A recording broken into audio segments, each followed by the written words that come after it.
Et on en vient au fameux chassé-croisé. Si vous prenez la route aujourd'hui, la circulation s'annonce difficile. Quand les juilletistes croisent les Haussiens, ça donne des bouchons, évidemment. Le week-end le plus chargé de l'été, aujourd'hui des embouteillages dans le sens des départs.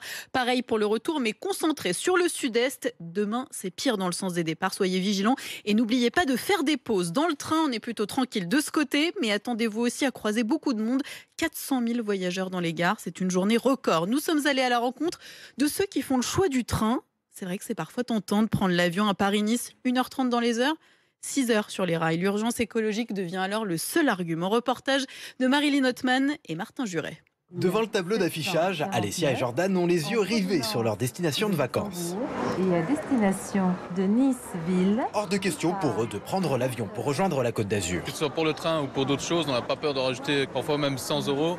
Si notre impact écologique est moindre. Quand justement on voit les catastrophes écologiques qui se passent en ce moment avec tous les incendies liés aux canicules, on aimerait bien que du coup notre geste ça incite les gens à faire pareil. Héloïse s'apprête elle aussi à monter dans le même train. Si je dois prendre l'avion pour une raison que ce soit professionnelle ou personnelle, je pense que je culpabiliserai un peu quand même. Dans cette gare, difficile de trouver un voyageur de plus de 35 ans aussi convaincu par l'argument écologique. Ce sont surtout les plus jeunes, près de la moitié d'entre eux qui sont prêts à sacrifier l'avion pour leur voyage.